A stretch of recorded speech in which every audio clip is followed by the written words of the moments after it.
Hello and welcome. You're listening to the Healthy Moving Podcast, the show that empowers you to exercise less, but move more so you will feel better. I am your healthy moving enthusiast, Jen Hoffman from healthymoving.com. There's still a little time to sign up for this month's free Healthy Moving community class on Sunday the 31st. We're going to be moving our bodies as we talk about how to truly love them.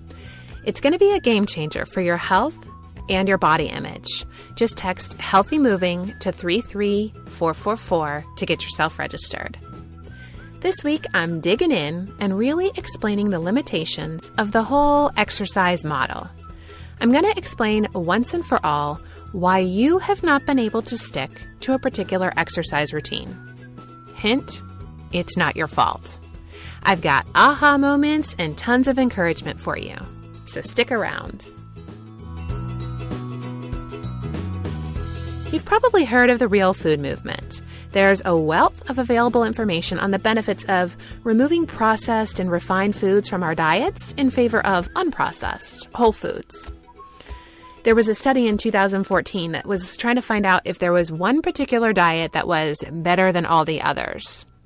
Researchers concluded that a diet of minimally processed foods, close to nature, predominantly plants, is decisively associated with health promotion and disease prevention.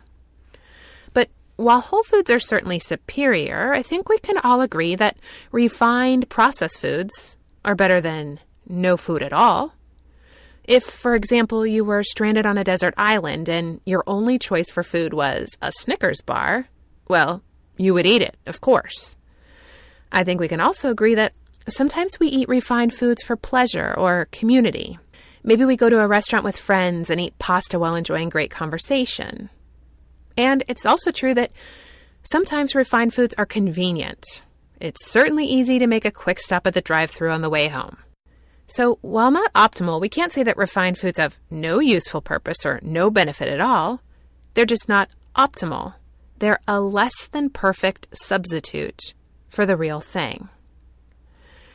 Prepare yourself.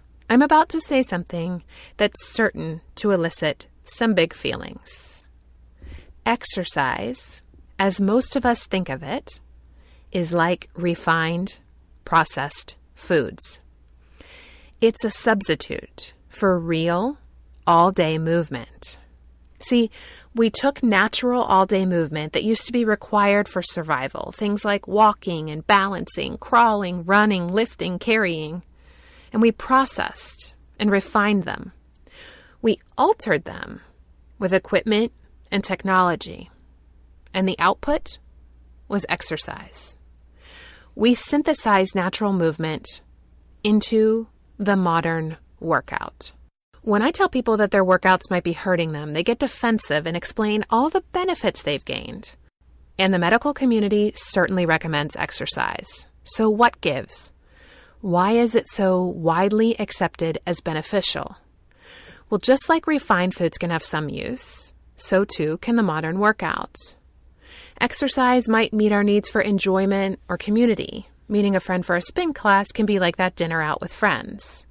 And it certainly is convenient to cram all of our movement into one quick session and feel like we don't have to worry about it for the rest of the day.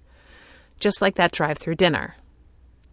And yes, working out is better than doing no movement at all. Just like the Snickers on that deserted island. When you hear that exercise is good for you, the recommendation really comes because it's going out to a population starving for movement.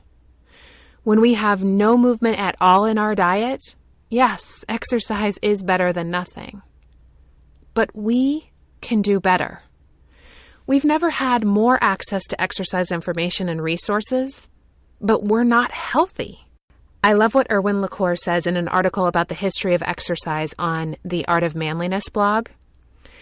He says, the health of modern people is declining despite highly advanced medical technologies and in spite of a thriving health and fitness industry. So what gives? I really think there's two things going on. First, workouts are very easily skipped.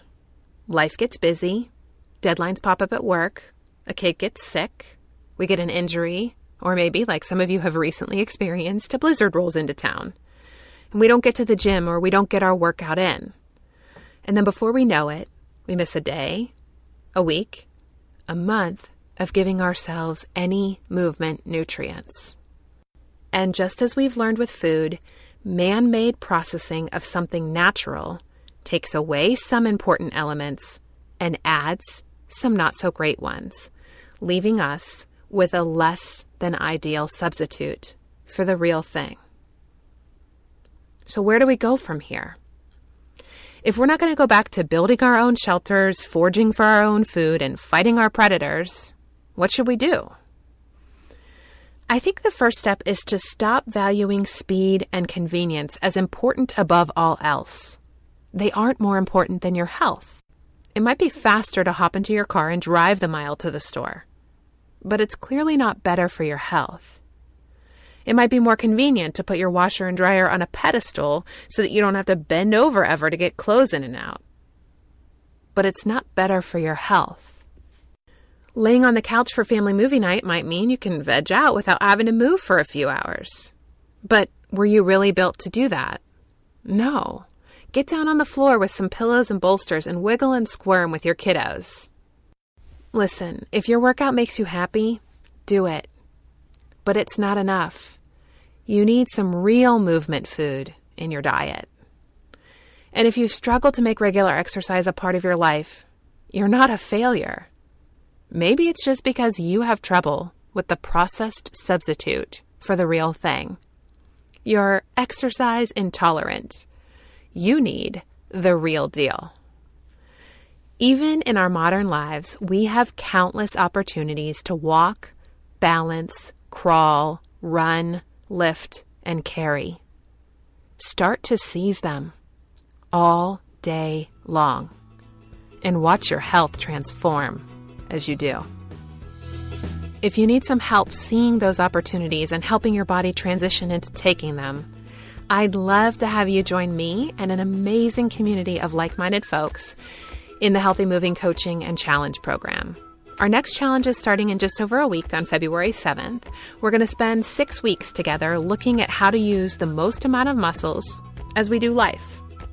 We'll not only talk about how to get more standing, bending, squatting, lifting, walking, all of that good stuff into your day, we're also going to make sure you're doing all of that movement with the best alignment possible. It's going to be amazing. Here's what Lauren has to say about her experience with the program. My name is Lauren, and I have been a member of Jen's Coaching and Challenge program for about a year now. I absolutely love the Healthy Moving program. You know, before I came to it, I didn't feel comfortable or confident in my body.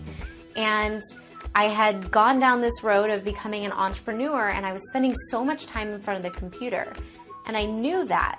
But until I joined the coaching program, I didn't realize how much at a stretch I was sitting. I didn't know that I was going 4 and 5 hours without moving. And this awareness that Jen has taught me, how to listen to my body, how to give it what it needs, how to use the foundational stretches and all the little mini breaks that she has in her course, you know, how to weave those into my day, that has changed everything. Not only am I moving more and I know benefiting my health, I also am making better choices with what I eat because I know that I'm moving towards a goal with my body. And if I fall off the wagon, which I think everybody does at some point, I have no trouble coming back to the encouraging and inviting environment. It's such a different kind of health program. It's so unique to anything that I had experienced before. I absolutely recommend Healthy Moving to all my friends. I tell everybody about this, and I would encourage you to check it out too. To get more info on the coaching program, head to healthymoving.com/coaching. As always, thank you so much for listening. It's a big help for me and potential future listeners if you go over to iTunes and rate and review the show. It's really important to let iTunes know that you like what you're hearing here. You can get the link and instructions on how to do that review at healthymoving.com/iTunes. And of course, you can find all of the show notes for this episode, number 34, at healthymovingpodcast.com. Have an amazing week and keep moving.